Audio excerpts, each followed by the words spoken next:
Hello, Dadas all over Kenya and East Africa. Thank you for watching us. It's Sunday, it's KBC. We are on KBC at 4 p.m. and this is the Dadas show. Have you ever wondered what it would be like to be a first lady? And I don't mean first lady in the sense of the first lady of the Republic of Kenya, by the way, whom we would love to speak to, but I mean a first lady in a church. Yes. We hear about them, we see them. Do we ever think about what their story is? So today I'm joined by Evie. Hi, Evie. Hi. How are you doing? I'm good. Karibu sana. Thank you so much for having me. Thank you for coming. And you look, if I may say so, you look very lovely. Thank you. You I think you are representing the first lady. My first lady all over Kenya. First ladies all over Kenya. I know, right? You are looking good. You are not failing them. Thank you. Thank you very much. It's nice to have you on. Yes. Tell us a bit about yourself. So, my name is Evie Waweru. Actually, my name is Evelyn. Evie is the short of Evelyn. Absolutely. So, it's Evelyn Awino Waweru. Awino. Yes. Okay. Those are my full names. Oh, I didn't even know that.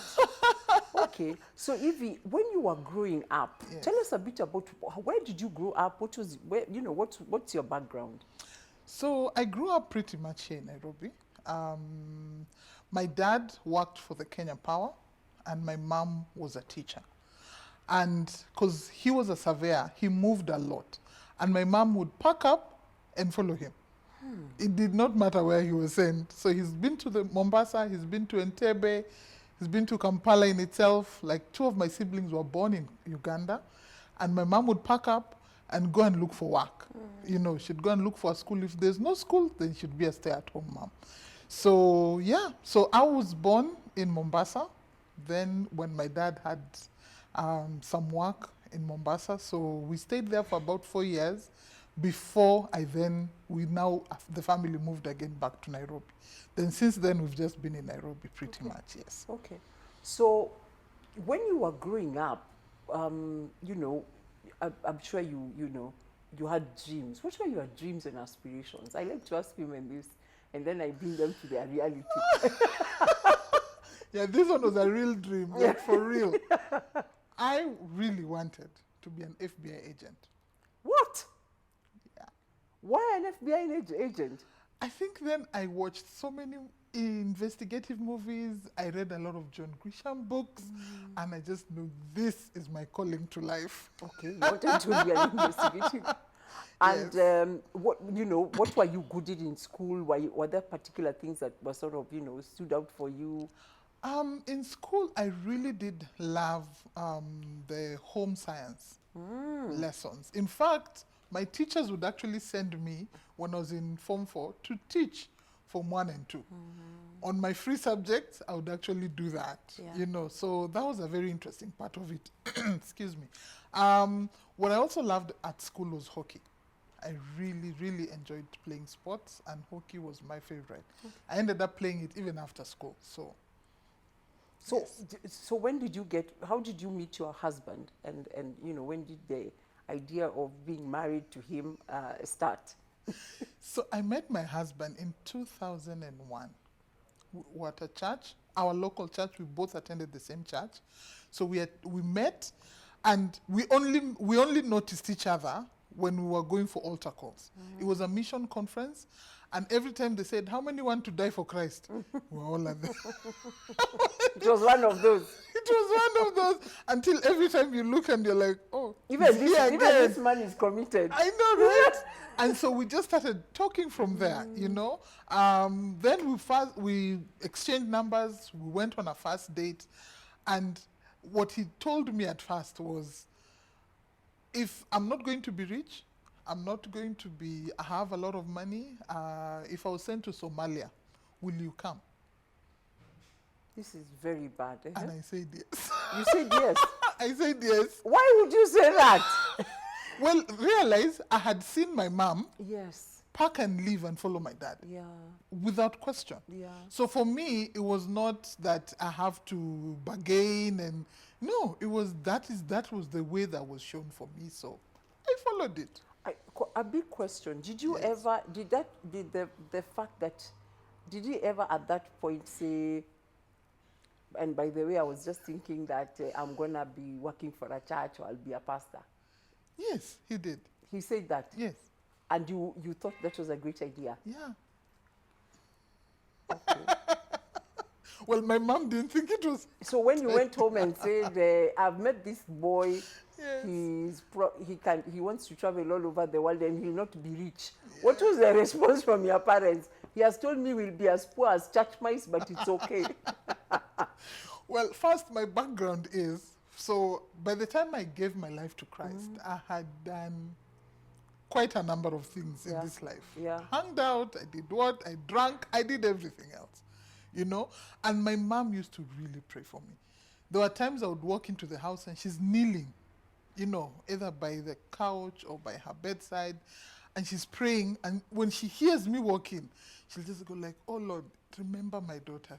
And I'll just pass looking at her like, "Really, Mom?" We'll be like, "Where watch us?" Yeah. I mean, really, like, Mom? Really, Mom? Yeah. Really, Mom? Eh? So the fact that first when she heard it's a pastor, she really thanked God, because apparently she had been praying that that's what needs to happen for me, you know. So even when I gave my life to Christ, it was great, but now that I was actually going to commit the rest of my life serving Christ was tremendous for her.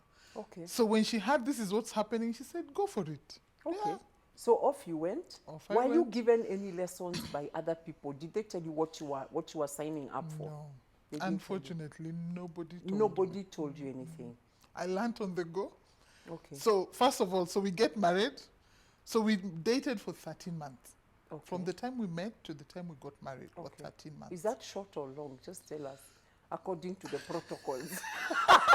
That's very short. We don't know. We don't know. According, you know, things have really changed. Things have so changed. according to the protocols in those days, was that a short time or a long time? Very short. It that was was very a short. quick work. It was a quick work. Yes. Okay. So we get married.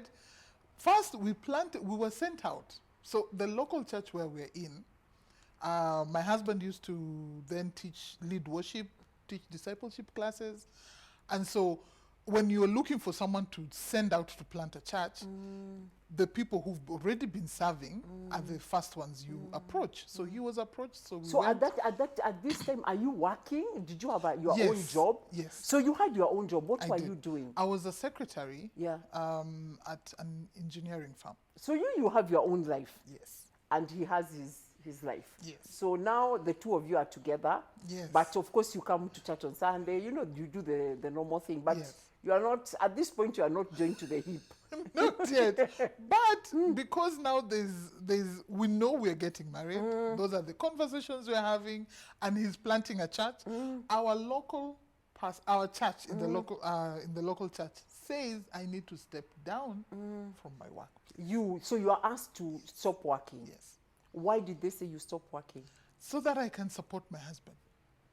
Are they going to be paying you Well, that church at that point would give the wives a stipend. a stipend? Yes. Okay. So- Were your roles clear? What were you stepping down to come and do? Well, whenever I'm needed, I'm available. Okay, so you are just supposed That's all I was you're supposed told. to be on standby. Can't standby. If Well, we Shikilia need you, hapo. Shikilia will call you. So that is a proposal made to you. That was the proposal. How made. did you take it?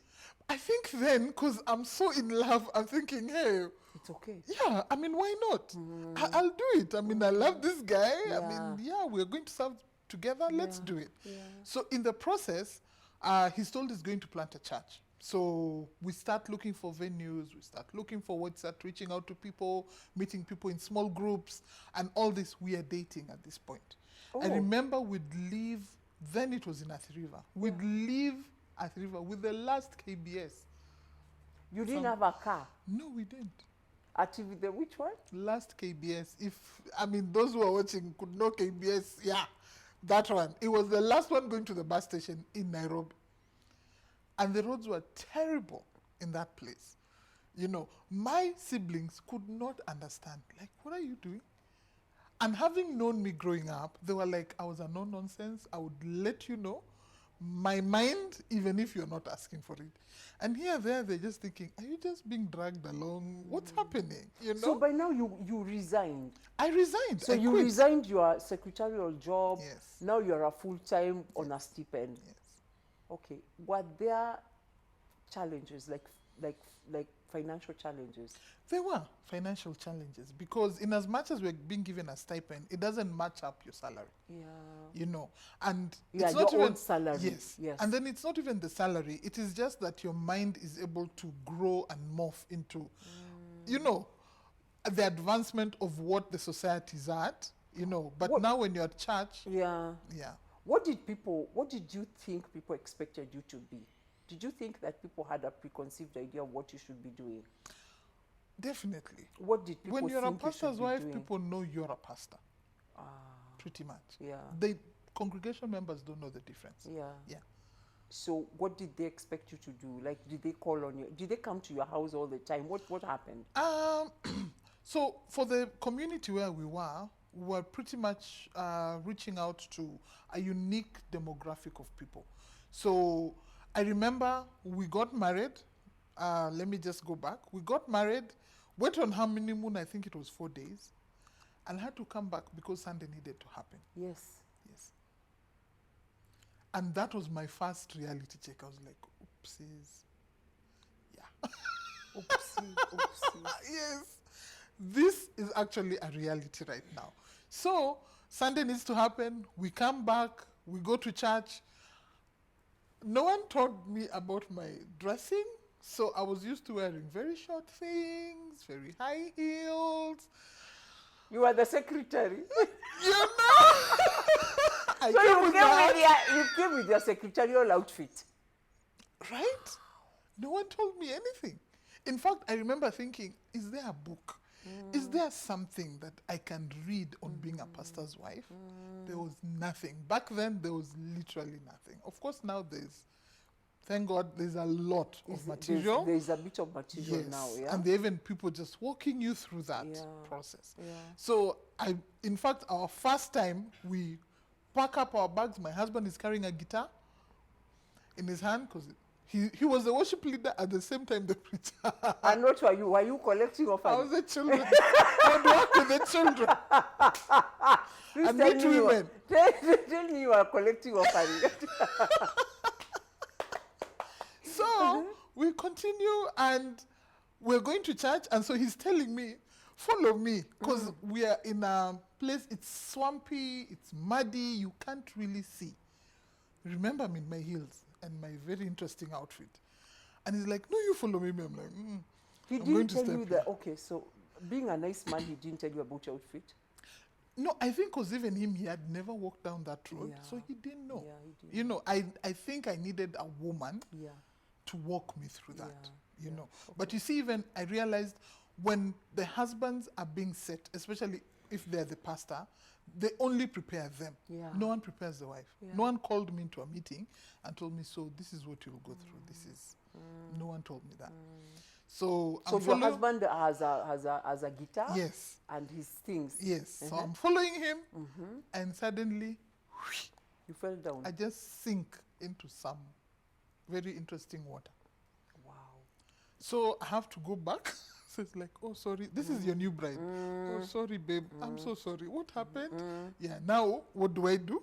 You go back home, and I have to come back this path again, going to church.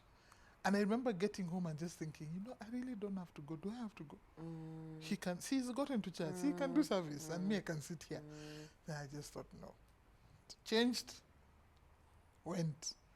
So since then, it was just trying to find who can talk to me, who can walk with me, who can advise me on what do I need to do, even for this role. I think a week after we had come back from our honeymoon, one of the members of church walked in to our gate, and they were like, I think they were then maybe about 40 years or so, 45, and they had a marriage crisis. They had a marriage. Okay. And they're like, Pastor, we have come, talk to us. Is that you? We're literally 5 days or 10 days into this marriage. So what did you do? Well, my husband, full of wisdom that he does have, he just says, you know what? God put us in this position, so he's given us the wisdom and the knowledge we need to help the people. We cannot go by the years or the experience we have. We will actually advise them. And it's interesting, they're still married. Okay. Yeah. So what are the other big challenges? And for this, I think the women in the church, are we of any use? I mean, I'll say because I think the women they're perhaps your biggest critic. Yes. They look what you've worn today. Yes. What is your hairstyle? Look at how she looked at me. Are we petty? The church, I would say the church as a whole, but of course the ladies can be very ruthless at times. They are ruthless, isn't it? Yeah. Because you can only imagine, I've come into this role, I don't even understand.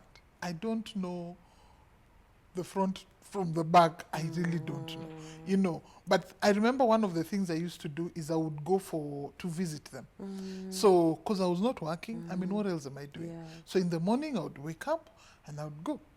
And one of those times I've gone in my trucks and trousers or pants, and they all suddenly disappear into their houses. So one time I asked, what is it? They said they can't talk to you dressed like that. Wow. So one of the ladies in church offered to actually make an outfit for me. So they offered to make you a long dress, a dira.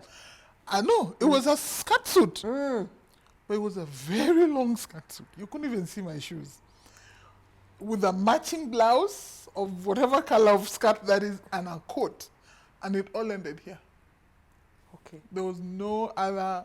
Yeah. And I did wear them. Because I was like, at least she has tried because she's showing me this is how you need to look. You know. So I think for years, I really looked what people wanted me to look like. It was not Evie. It was someone else. You know, someone else said this. Our senior pastor's wife then would wear tennis shoes and jeans skirts, really long ones.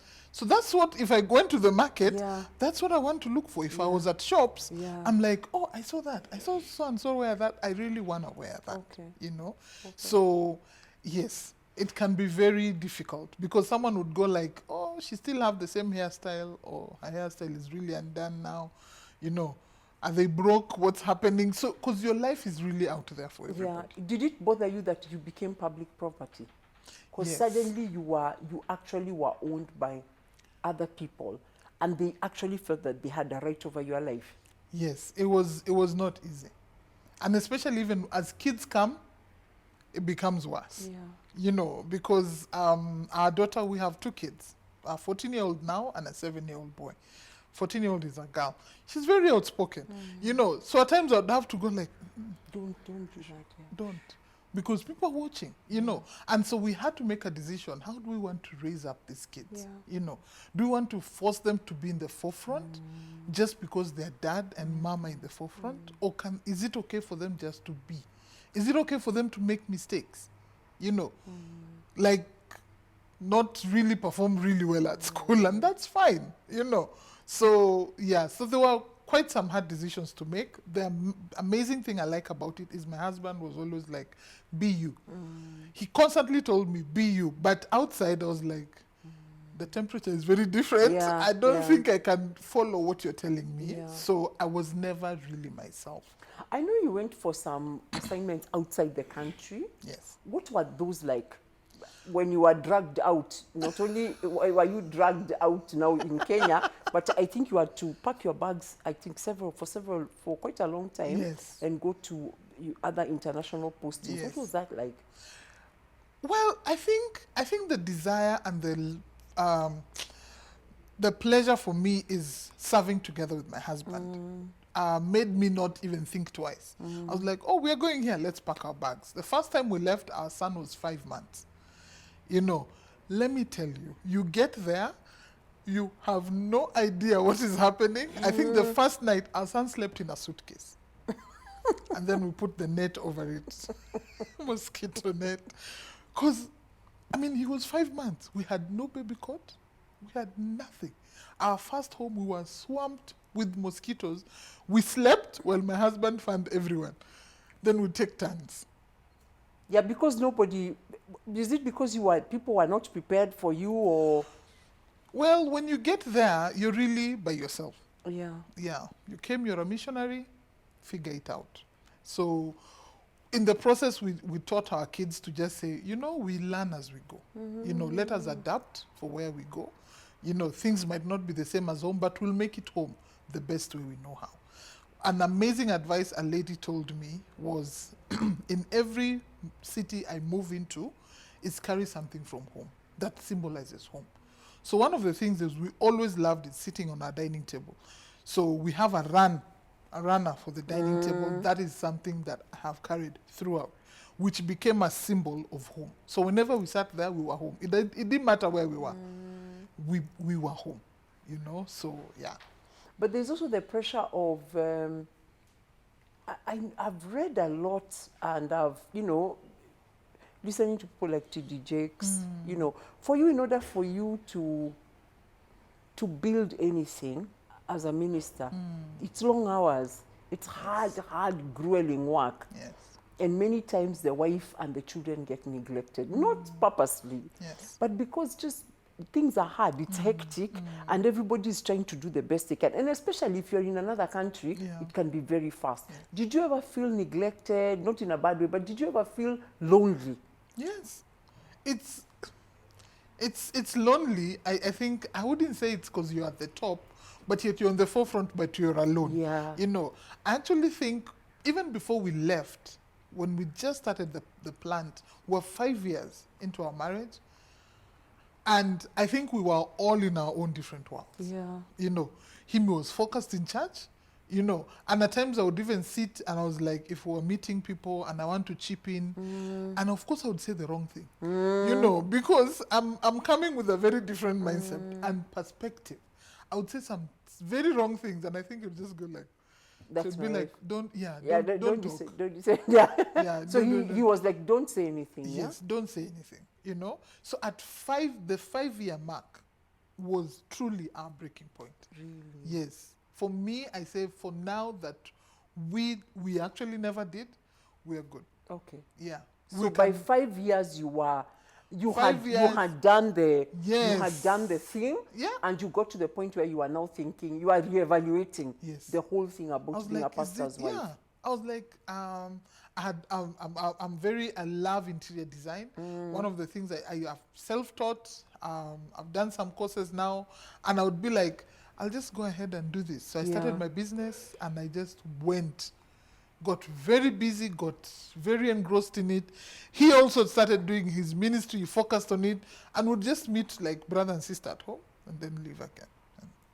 And that became our life for a very long time. Where were you at this time? In which country? We were in Kenya here. You were in Kenya. Yeah, had you gone and come back then? No. We had not left. You had not left? We had not left. Okay. Yet. Yes. That's nice. We were still here, and I remember we used to take long drives and just talk and say, what does this mean? We had a saying before we got married that we would say, we love each other and we're getting married. So it didn't matter what the fight was, what the argument was. No one was pulling up the card that the engagement is broken, done, go. Then when we got married, we would say, we love each other and we are staying married. So what issues do you have? Bring it. You know. So those were one of those times. But then we were like, I think we need to rethink this. We are staying married. Hey! Because things were bad. Things were bad. Things were very bad. Okay. I had decided, I see some of my classmates who used to be very good friends to me. I can go back and let's make this friendship with them, you know. And even for him, he was like, I think I can find someone else who's able to commit to me and da-da-da. And probably do ministry. Yes. Be the right, say the right things, Yes. look the right, do, be submissive. be submissive, look the right way, not be a secretary. Yes. Okay. Yeah. So we're going to a break at the 5-year mark, and then we'll come back and see how have you stayed by, because you're still very happily married. Yes. And what have you learned? And then what can you tell other people? Because there will be a lady out there who's probably dating somebody who's declaring that they want to go into some kind of ministry or the other. Yes. And what will that mean for them? And sometimes it's not even ministry. Say your husband comes and says, I'm called to be a politician. Yes. Yeah. it's pretty much that person has set their lives to do something Yes. where you will have to support them for all Yes, your life. You have to, yes. Yeah, you will have to give up something in order for them to thrive. So Yes. we're going into a break. We'll be right back with Evie.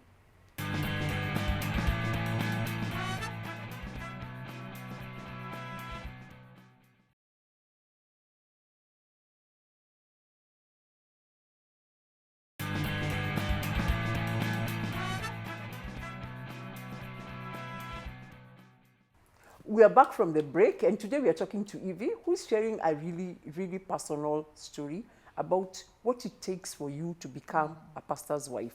And I'd said a pastor's wife is one thing. You could be called to be a politician's wife, or somebody who's called to a big calling, and you are going to have to support them for the rest of your life. What are the things that you have to know? So, Evie, there you are at 5 years, and you went back to doing business. And what made you start or rethink that position? What were the events that occurred? I think I decided, I really had to ask myself, who is Evie? Yeah. What do I like? You know, and I think in our conversations with my husband, just trying to see why are we struggling? You know, what's happening? You know, is we had to ask ourselves, but who are we? You know, when we met, what did we like? What did we enjoy? You know, so shortly after that, I think 3 years later, we transitioned from that church. When we did transition, we moved from that location. We went to a different estate. I cut my hair. Hey! I dyed it. You started coming to your own. Yes. I was like, what do I want?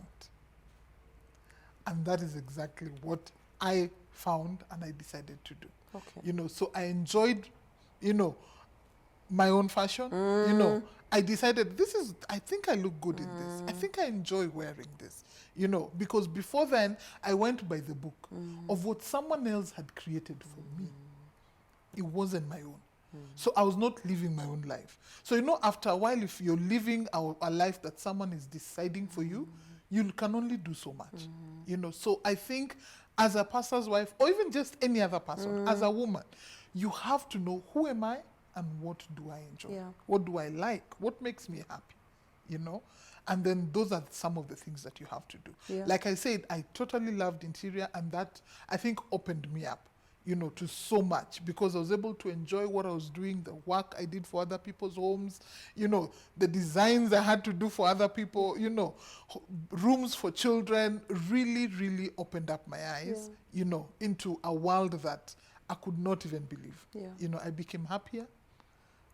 I was able to serve alongside my husband, you know, but in the process, because that was not the requirement for the church, you know, so we decided, okay, let us be able to transition it out, then we continue, because you can't be in a place where the husband is the only one who's happy, but the wife is not, you know. So he also had to make that decision of, I think, in as much as I would love to be here, I think my family comes first. Yeah. Yes. So even he had to make the decision. Yes. Do you think that we are, as I said, and I think this is very important for people to understand, that when you come to a role, you bring yourself to it. Yes. And what we want to do is to tell people how to be in that box. We tell them what to eat, what to wear, how to look. And when they don't fit in our box, we say they have failed. Yes. Isn't it? Yes.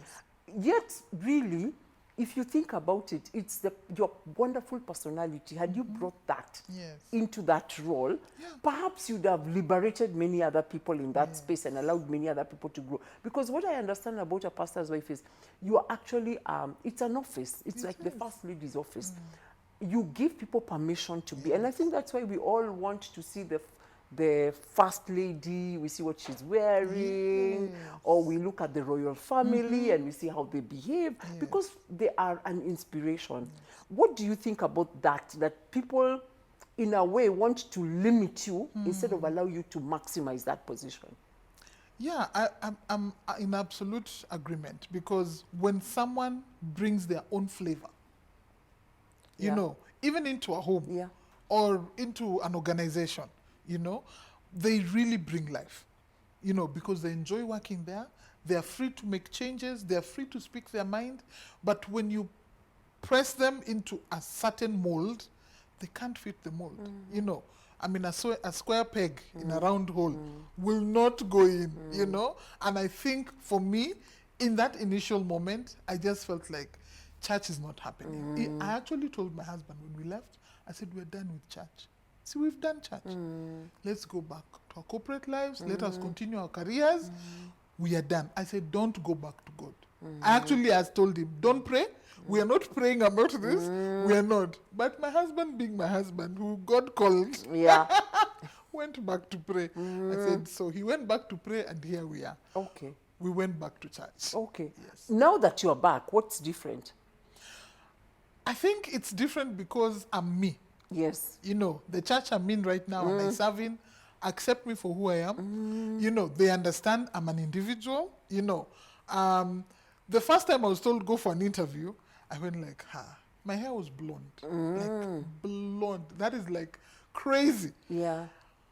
I went and I told myself, if they don't accept me and they told me to color it black, then I don't belong there. Funny enough, they never said anything.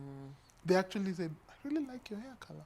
What? I know. That's so cool. I was like, So, you know the way you're trying God and you're like, I know they won't agree, so I'm good. And then they say the opposite. I'm like, okay, so now I'm back in. Yeah. But I really do enjoy when I am my own person. Yeah. You know, people understand me for who I am, you know, and I don't have to be or follow a certain rhythm, you know, of how I need to appear or how I need to behave or how I need to speak. Yeah. Yeah. What I know you are very passionate about talking to especially pastors' wives. Yes. What are the things you want to tell them? Pastors' wives. It really is my Waongeleshe, heartbeat. waongeleshe. I know. It really is my heartbeat because I realized many enter that space and then they end up saying, me, I'm my own person, and you do you, me, I do me. But I don't think you went into that role to let your husband do whatever he wants and then you do whatever you want. You know, I think when you get into that, it's an honorable role. It's a privilege for you even to be in that space, you know. So in as much as you can, and that doesn't mean that you have to be vocal, doesn't mean that you have to stand up and speak and address or run the women's ministry. No, it doesn't. It just means be your husband's wife. What does that mean? Support him. Now, what does that mean? So that means if there's he's been told he's planting a church elsewhere, don't say you go. I know many pastors that have stopped their vision and that they know for sure this is what they need to do, but because the wife said, I'm never following, if you are sent, you go by yourself. They decide it's better to stay home because you know. But I really think in life it's just about a balance. You know, it's being able to understand if it was the wife who has been sent to Canada, would you want your husband to follow you, or would you want him to throw his hands? In fact, and that's what I wanted to ask you the reverse. Yes. Then there are these women Yes. who are at the forefront, Yes. and you know them. They are larger than life, larger than life. Yes. Sometimes I just wonder where the husband of this such a lady who is so amazing, like so vocal and out there. Do they feel the same struggle? Have you met some of them, and do they struggle with the same things that women struggle with? I think they do. Yeah. Because so you become like, you almost feel like the You are wife like is the one Mrs. leading. Yeah. You know, but for me, I would say that wife, yes, be the pastor at the front, but when you get home, be a wife. You know, you cannot then end up being the one bossing around the husband because you're the pastor. No, God does not reverse those roles. He doesn't. You know, but just the way you'll be a CEO in an organization, but when you get back home, you're a wife. You submit to your husband.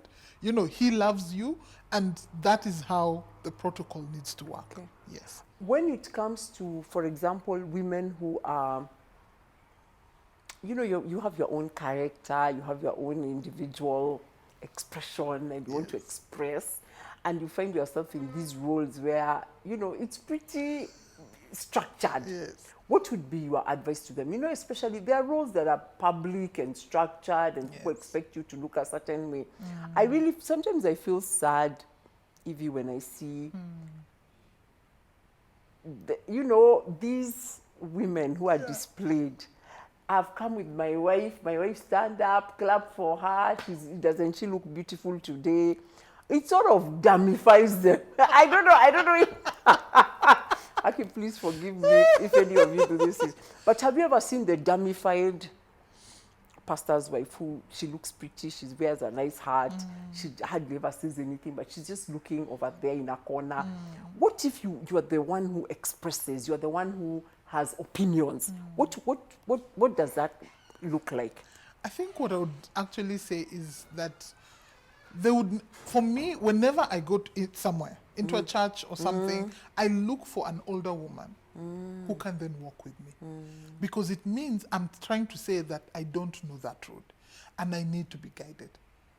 And I would say the women, if you're in that place, find someone. They could just be a congregation member, but maybe they've been there for a really long time. You know, for the countries that we've gone to, we have sought out to get mentor couples that work with us, that don't look at us as pastors, that when we sit and we are arguing, we can argue before them. And they won't go to church and say, they were arguing. We don't know if we have a church in 2 months. You understand? So you have to find people who are able to work with you and advise you. So for me, the ladies, find someone who can tell you, this is, in as much as you express yourself, this is how you express. Or this is too much. Yes. Or sometimes, because sometimes it's too much. It's too much. Because you won't stand up there and say, oh, ladies, so today this husband of mine did this and this, corsaired for me, or did what. It's not the time, it's not the place, you know. So you have to be able to find somewhere that you're able to express that frustration and then come before people and you're fine. Because at times you find, one of the things my husband tried to do, because I guess that's what our pastor's wife would do, is she played the keyboard. And he tried to make me play. I did music in school and I could play the keyboard. But I was like, it's not my passion. I did it to run away from a different subject. So it's not. Don't make me play the keyboard because it looks nice. Yes. Which brings me to the next point. Do you ever feel, sometimes I meet people who are displayed up there and when I talk to their wives, hey, they are angry. They are really angry. Did you ever feel angry? They are just angry. They're just like, or something. They're like, you know, they just make one comment and you can tell they are angry, they are bitter, they are frustrated, they don't want to be part of the whole thing. They've been dragged here. Did you ever feel like that? Oh yeah. I mean, it's because it can be very monotonous. Because you almost every Sunday, and I'm not a forefront person, I do not like sitting in front. I don't think I ever want to ever be sitting in front, you know, but I do. You know, I actually had to get myself to the point of, so this is my role, I need to sit. Yeah. You know, by choice, I wouldn't. But because of the role I have been given and the place I have in that community, then this is what I need to do. So at times and on Saturdays were the biggest fight days. The Saturday night. Yes. That is when the biggest fights occur. So you can only imagine by Sunday morning. How you are angry you are. Yeah. You've not resolved it. Yeah. You know, so even for us, we had to be able to identify it as a couple that, you know what, how come we always fight on Saturday night? Then on Sunday morning, it is just a mess. And after church, we are the best of friends. So we realize this is the enemy. So we need to be able to counteract that and not allow the enemy to come in at that very moment and split us up. Okay. Yes. So we had to be very watchful. Yeah. Of is it okay if you, I mean, besides supporting, I think, is it okay if you work, if you have your own life, if you do your own things? It's fine, isn't it? I think it is. It's healthy. It's healthy. It's even healthy. It's healthy for you to have your own other life and everything. Have your life going on, but know, how do I support you? Yeah. You know, find out from him, how is it best to support? Because at times as wives, we actually think we know how to support and when we need to support. Yeah. But it's funny when you ask the man, Yeah. especially if it's the man who's the pastor, Yeah. if you ask him, you'll be very interested. Yeah. He will be like, for me, just be there. Yeah. But you thought, let me go and whip up the choir. Yeah. And after all, they've not been sounding very nice. Yeah. And Let it's me like, go and let me rally go and them up. let me go and rally the women. Exactly. Yeah. You know, but you'd find he would rather maybe even prefer someone else lead that Yeah, space. yeah. You know, when we were in our first church plant, I was told, don't allow your husband to work with any other woman. Yeah. There's that, by the way. Did you worry about the many women who come to, you know? I know. So for the fact that you're being told, don't allow any other woman to work with your husband, I'm thinking, so where am I going to keep you? I know. That he will not work with any other woman, you know. But for us, I think because I trusted my husband and we knew what our life was, I was like, go ahead. Yeah. Yeah. And so that's why I'm saying, when you ask him, how can I support you? He'll tell you, I've chosen so and so who can lead the worship and this, you know. So, of course, he has his own boundaries and everything, but then you also have to be able to trust him, you know. And if there are issues, then find someone else that you can talk to. Are there things you can do that dishonor that office? Of course. What can you do that dishonors? What are some of the things that people do that dishonor the office? I think if a wife is totally unhappy, and of course she has her girlfriends, you can go around talking about your husband, that will dishonor that office. Because before you know it, you think they're in your camp, but they're soon not in that church. So you actually tie it down with your tongue and your hands as a woman, you know, so that can be very dishonoring.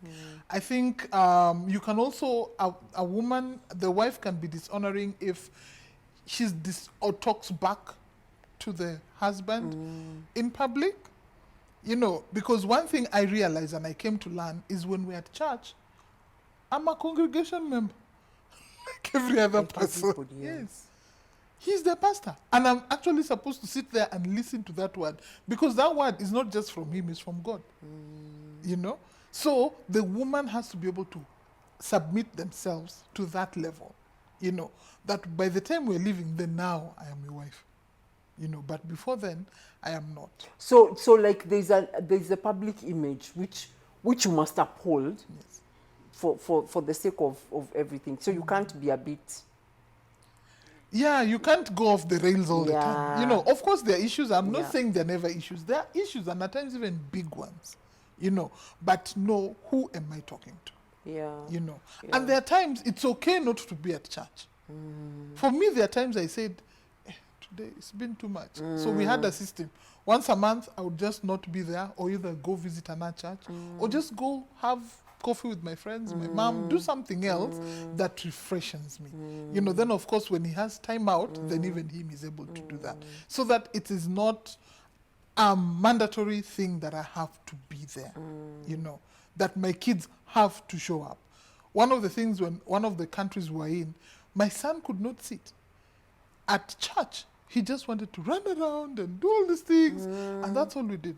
We just walked around. We were the ushers. We met, wherever we met you, we said hi, we welcomed you, and we continued our journey. And it was okay, you know, because, and he would say, yeah, my son needs this, so my wife is somewhere, but so that the church is not always like, where are you at the front? You never sat today. But then there's also the one who is, so there's the loud one at the front, and then there's the one who is not there. You know, the leaders wife who is absent. Yes. And I don't know, does that create a gap? Because I think, is there a gap created? I don't know. I'm just asking. Is there a need for this, for even this whole thing? Because apparently all you guys were not even called. No, but you are. You really are. You know, once he's called, you're called. You know, I remember for myself, I had to go to Bible school. Really? Yes, because I needed to understand, what is this? Because, like I told you, I made mistakes in the beginning, and I would say my own things. I would say like, no, until you guys are doing what? My husband would go like, what? Shh, So we resolved, let me go to Bible school. Let me learn how do I need to do this? You know, okay. because I can't just, like we say, wing it. Yeah, you can't wing it with All a the prayer. time. Yeah. Yes, we can't. Yeah. You know, so it shows the seriousness of what you're doing by Yeah. what investments you're putting towards it. You know, absolutely. yes. But Okay. so for me, I took it as a call in Yeah. as much as him. But before God, if he went before God, it's him responsible, not me. You know, he's the one who's the head and the one leading the church, so he's the one responsible. So I'd find there are things I would be so passionate. I'm like, no, we have to do it this way. We have to. He constantly reminded me, It's not you. it's not you. So if I decide, we go with what I have decided, Okay. you know. So it made it easy for me, you know. So I know, well, I can suggest, but if it's not taken, that's fine. Do you feel you've paid a price? I have. You've paid a price. I've There's a paid- price to be paid. Yes. There's a price to be paid. Just, I think, a year ago is when we were having the same conversation with him, and I told him, I think I've followed you enough. I need to follow me. I've really paid a price. I gave up my life for this thing. Yes. So there is a price to be paid. There It's is- not. It's not. There is a price to be paid, and you have to evaluate it very seriously on what do I want, and at what point do I now change course Yeah. to do something else, Yeah. you know, or to extend it or elongate it, like Yeah. add other things on top of this. Maybe not necessarily leave it, you know, but just add on, you know. So for me was an add-on, you know. So now what I do, I of course continue with my interiors. I continue life coaching kids, and now I'm totally a children's pastor, you know, that I absolutely love. It didn't start that way, but that is where I am at, you know. And So now you are really your own woman I am, in many ways. yes. Yeah. So that has been. So the price turned out quite. It's not as bad as it whatever. No, it's not. The pain that you had to go through is actually beginning to bear fruit Yes, now. yes. Because now you're beginning to come to your own. You're beginning to become your own woman. Yes. Okay. I really think even the pastors' wives who are now coming up and maybe have just started that journey have other women's shoulders to stand on. Yeah. Because if you know it and someone is tracking it with you, it's then an easier process. You know, I can only imagine pastors' wife before me, who are way older, Yeah. what they had to go through, Yeah. you know. But from what they did, it made it easier for me, and I am able to make it easier for other people. So for me, when I mentor pastors' wives, some, of course, you come from a totally different church background, but you love this person, you know. So what do? You know, so many times the women are just like, me, I'll do this. I'll just go do my own thing. Let him do his own. We meet at home, you know. But then as you walk with them, they start to realize, no, but that's not the way to go, you know. I mean, our home is made out of certain pillars that hold it. You know, if you ever go into a house and you're like, I want to destroy this wall, and you're told this one there's a beam and it Yeah. cannot Yeah. go. Those Yeah. are some of the pillars you need to have in life. Yeah. You know, yeah. I'll throw in this. The children are normally the ones who bear the brunt of the ministry. Yeah. I mean, they really do bear the brunt of the ministry. They bear the long hours. They bear the parents who are absent. They bear. Some of them they just hate the whole thing. By the time they are teenagers or they go to college, they never want to come back. Eventually, many of them will come back, but because of what they've seen, they're like, it's a lot. Do you ever wonder if there's another way For raising the kids? for children? Yeah. Well, I think it's probably just for the parents to be able to know what are the choices they're making for their kids. Are the choices forced on them, or are they able to be flexible? Are they able to be children? Yeah. You know, Yeah. because I remember speaking to a lady who now became a pastor's wife, and she remembered every time there were visitors, beds were given away. The bed. So they slept on the floor. Yes. And that was such a pain point for her, you know. So when she came on and she realized, oh, now I'm actually a pastor's wife, so what will I do? You know, so she had some really critical decisions to make. She was like, my children will never sleep on the floor. No, people will never visit this house. Yeah, people, no, hawalali, they can visit, but at exactly 8, you are like, It's time to leave. Yes, you know, so there, you need to have boundaries. you need to have boundaries in order to protect your children. You have to have boundaries, you know, and that's why I think in some of the instances, someone would be like, "Oh, we're doing this thing for the children. Can your daughter be the one introducing?" I'm like, You are "No. like, no. There are other children. Can we give them the opportunity?" You know, there, even as my daughter turned as a teenager, she really faced a lot of, I would say, many girls did not like her.